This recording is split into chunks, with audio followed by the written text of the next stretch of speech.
I'll bring the wine, you bring the glasses. What a great time we'll have while it lasts us. I can't wait to toast with you, so call me a cab.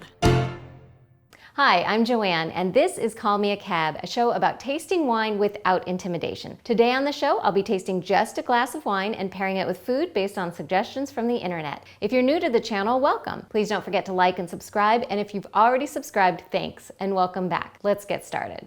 This is one of the reasons we haven't had any new episodes in a while. In December, we took in a kitty cat named Jammies, and she was pregnant. She made 5 of these little guys. He's the little guy that got to stay with us, and everybody else went to good homes, but he's really tired, so I'm gonna put him back down. So today on the show, we're gonna be trying the 2019 Dark Horse Pinot Grigio. We're gonna be trying it in both a bottle and a can. There's been a lot going on lately with alternative packaging, so I just wanted to taste test and see how similar the two are. Does it really change the flavor? Now, I know this is one of the more mass-produced wines, and so it may not be the best one to compare because they probably are a little bit more manipulated throughout their processing to get it to this level.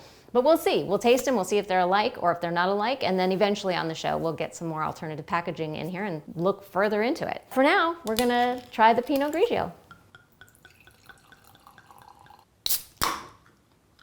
Right off the bat, the first thing that I noticed, I have to say, is this one looks a little effervescent. It's not really effervescent, but there's definitely like little tiny bubbles clinging to the side of the glass. That might be just a difference in packaging. All right, first thing I'm gonna do is look at the color of these, and they are pretty close in color, pretty close. This one maybe has a little bit of a pink hue in the yellow. I mean, it's like a straw yellow.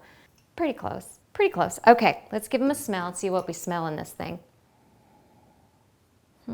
Okay. It's nice, it's a good smell. It's like a little pineapple and grass. That's like the strongest thing I smell. Now let me see if I can have a fresh snout for this next one. This is the canned one. Well, the smells are stronger. Same smells, but like that pineapple smell is up a notch in this one. And maybe like peach. So this one has more of an aroma to it, honestly, than this one did. So let's give this a taste. This is kind of fun. I want to do this with all my wines.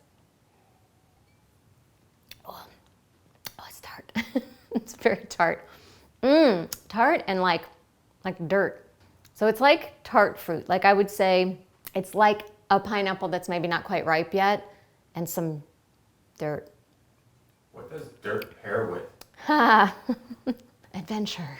I don't mind the taste of dirt in my wines, honestly, but I'm not used to them in my white wines. I'm used to them in my red wines. So let's see how this, I don't know if I did the swirly swirl to this, so maybe I didn't give it enough of a chance. I just swirled this one. Yeah, this one has more of a like a fruity, sweet, aromatic thing going on. And it tastes better. This one tastes smoother, honestly. So that's the same wine? So it is the same one. Now this one says that it is a 2019 vintage. I don't see where they put the vintage on here. Of course, my eyes are starting to go, so it could be on here and I just don't see it, but I don't see it. Here's an interesting fact, and this is something I didn't know the very first time I bought a can of wine, half a bottle. So this is a half a bottle of wine. Because I think this packaging is great for going on a picnic or going to the beach or going somewhere where you can't have a glass container. This is fantastic. But it's 2 glasses, so you have to know that going into it. Like, don't have 2 of these and think you just had 2 glasses of wine. You would have had a full bottle of wine. Just taste test comparison right now, I prefer the can. I don't know if that's always gonna be the case. I taste compared one other brand. It was the Underwood Pinot Noir, and it tasted exactly the same. But this is different. This is better.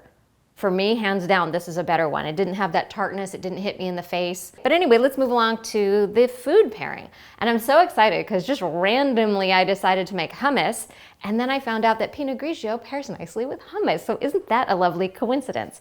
I already taste tested my hummus and I know that I like it. So we're gonna go ahead and grab myself a little cracker, take a big old dip. I'm gonna pair with the bottle first, because that's the one that needs to have a flavor change.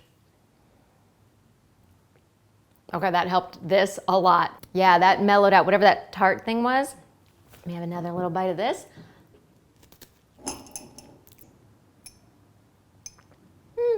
And I think this tasted a smidge better before I did it. That's weird.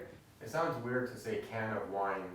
Yeah, and I think that a lot of people are fighting with themselves on the sort of the classiness. It's like, well, this had a twist off cap, and a lot of times people don't like a twist off cap because it doesn't have the romance of a cork. But quality wise, these are just as good of a quality container. I have no problem with this. Let me know what you guys think of alternative packaging. Would you have wine in a can? Now the drawback is you can't put the cap back on or the cork back in and then travel onward. Once it's open, it's open. Although somebody out there has probably made something that you can put over this and it seals it back up. But I have yet to go down that Amazon wormhole and find it.